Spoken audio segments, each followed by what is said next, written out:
Halo teman-teman, selamat datang di Value Stock. Hari ini saya akan membahas analisa fundamental Akra kuartal ketiga tahun 2020. Oke, ini disclaimer-nya. Yang pertama, ini merupakan sharing analisa fundamental, bukan ajakan beli, jual, ataupun hold suatu saham, dan keputusan investasi ada di tangan teman-teman selaku investor. Yang ketiga, dari analisa fundamental ini bisa dijadikan referensi untuk analisa saham-saham yang teman-teman miliki. Kita masuk ke bisnis model dari Akra ini. Yang pertama dari kegiatan usaha, jadi Akra ini bergerak di bidang usaha logistik dan perdagangan dan distribusi BBM dan bahan kimia dasar ya teman-teman. Terus untuk sumber income-nya dari jasa logistiknya, dan yang kedua adalah dari penjualan atau perdagangan BBM dan bahan kimia dasar. Untuk segmen usaha atau marketnya untuk Indonesia, untuk terkait kasus hukum, saat saya melakukan analisa ini, saya tidak menemukan adanya kasus hukum terkait Akra. Untuk kepemilikan sahamnya dimiliki oleh Arta Kencana sebesar 59,6%, masyarakat sebesar 38,72%, dan sisanya treasury sebesar 1,68%. Oke, teman-teman, kita bisa lihat dari laporan pendapatannya, dari revenue-nya 2014 sampai dengan 2019 ini cukup beragam ya teman-teman. Dan 2020 ini mengalami penurunan. Dan kalau kita lihat secara kuartal dengan kuartal, mengalami penurunan 7,9%. Dan kalau kita asumsikan kuartal keempatnya memiliki kinerja yang sama dengan kuartal 3, maka sampai akhir tahun mengalami penurunan 14,6%.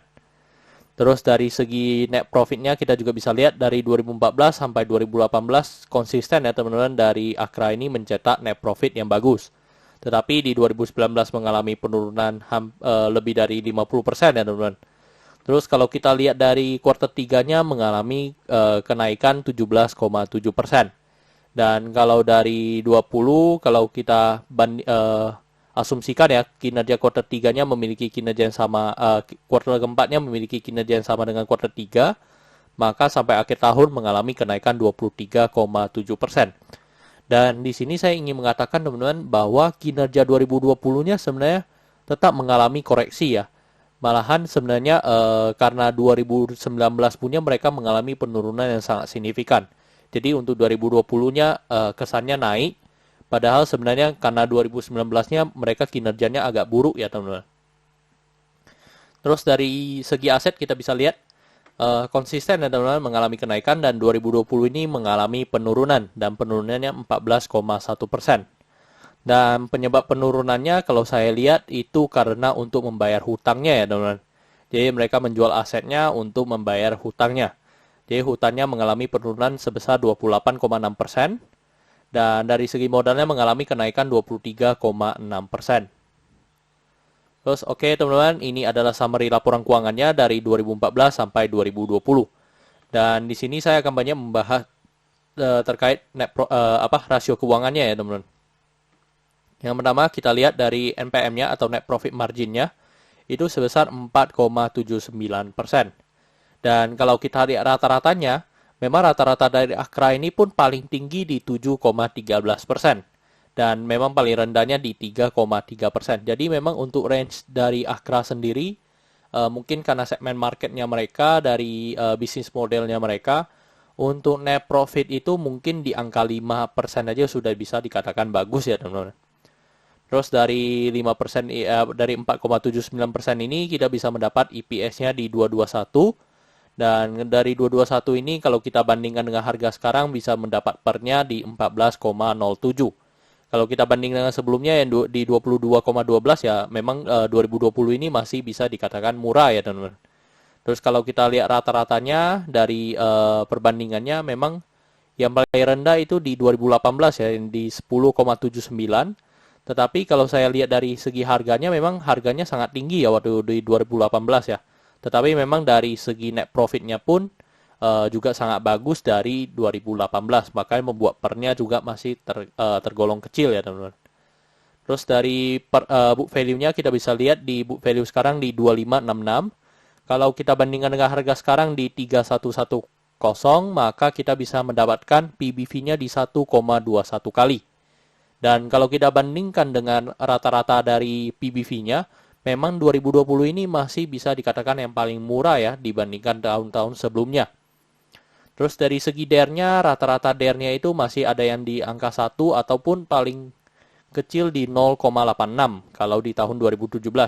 Tetapi di tahun 2020 ini memang yang rekor ya teman-teman, yang paling kecil lagi yaitu di 0,79 kali ya teman-teman dari segi DER-nya. Which is ini juga sangat bagus, yang dimana mereka mengurangi asetnya yang mungkin aset tidak produktif untuk membayar hutangnya, jadi mereka beban bunganya juga lebih kecil. Dan sekarang untuk secara rasionya untuk DER ini di bawah 1, which is ini masuk ya teman-teman dalam kategorinya saya.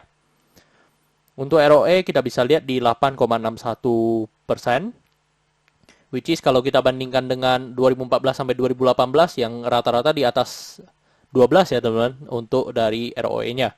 Dan di 2019 di 8,6%, which is ini sebenarnya tidak mengalami perubahan signifikan ya dari segi ROE-nya. Untuk dari segi ROA kita bisa mendapatkan di 4,82%. Oke teman-teman, saat video ini dibuat untuk harga AKRA ini di 3110, dan saat saya melakukan analisa ini saya bisa mendapatkan intrinsic value-nya sebesar 3.300. Jadi untuk AKRA ini masih memiliki margin of safety sebesar 6,11%. Oke teman-teman, sebelum ke kesimpulan, ini request yang sudah masuk dan ini ada dua yang saya highlight, saya bold. Ini adalah saham-saham yang akan saya analisa berikutnya. Menurut saya antara dua ini sebenarnya votingnya masih sama ya teman-teman. Jadi mungkin dari teman-teman kalau misalnya ada saham yang ingin saya analisa, silakan untuk tinggalkan di kolom komentar untuk kode sahamnya. Dan kalau teman-teman mau memilih dari votingnya teman-teman, mungkin bisa memilih dari dua ini dulu, apa yang mau dianalisa terlebih dahulu. Oke teman-teman, ini kesimpulannya. Yang pertama dari produk dan jasa dari AKRA ini, saya berikan status oke karena saya melihat secara bisnis modelnya masih sangat bagus. Dan mereka menjual BBM ya teman-teman, yang dimana saya rasa dibutuhkan ya ketika kita memiliki kendaraan. Dan untuk prospek perusahaan ini saya masih bisa melihat untuk bisa bertahan 5-10 tahun ke depan. Untuk GCG-nya saya berikan status oke karena tidak adanya kasus hukum dan pemegang saham mayoritasnya di atas 50% ya teman-teman pemegang sahamnya. Untuk revenue saya berikan status oke walaupun mengalami penurunan, tetapi menurut saya penurunannya tidak signifikan ya. Ditambah kita di masa pandemi dan di mana waktu itu kita lockdown, jadi kan mereka sebenarnya segmen yang kena dampak ya teman-teman. Terus dari net profit saya berikan status oke karena mengalami kenaikan dibandingkan dengan tahun sebelumnya. Untuk aset saya berikan status oke walaupun mengalami penurunan, tetapi penurunannya itu untuk membayar hutang ya teman-teman. Jadi asetnya saya berikan status oke, untuk liability-nya oke juga karena DER-nya sekarang udah di bawah 1. Untuk book value saya berikan status no karena harga sekarang dijual di atas harga book value-nya. Untuk secara sektor sebenarnya tidak ada hal yang perlu kita concern sebenarnya. Cuman ada satu dari segi hutangnya. Yang pertama dari segi hutang, yang kedua memang komoditas ya teman-teman. Namanya dia jual minyak, berarti kan ada komoditas minyak yang perlu kita perhatikan. Tetapi secara ini saya lebih melihat dari sisi liability-nya. Jauh liability-nya oke, saya berikan status oke. Untuk ROE saya berikan status no karena masih di bawah 9% atau 2 kali bunga deposito. Untuk margin of safety saya berikan status oke karena masih positif. Untuk dividen saya berikan status oke karena selama 5 tahun terakhir untuk AKRA ini masih sangat royal membagikan dividennya kepada investor. Oke teman-teman, jadi kesimpulannya adalah 9 dibanding 11. Dan pertanyaannya adalah apakah saya akan membeli saham AKRA ini? Jawabannya adalah teman-teman, saya akan membeli saham AKRA ini tetapi tidak pada harga sekarang. Mungkin saya tunggu harganya mungkin di bawah ya dari fair value-nya. Oke teman-teman, saya rasa cukup sekian untuk video kali ini. Jangan lupa untuk like dan subscribe. Jangan juga lupa untuk follow saya di Instagram saya di royken13. Dan jika teman-teman ada kode saham yang ingin saya buatkan analisa seperti ini, silakan tinggalkan di kolom komentar untuk kode sahamnya. Oke teman-teman, see you in the next video. Bye-bye.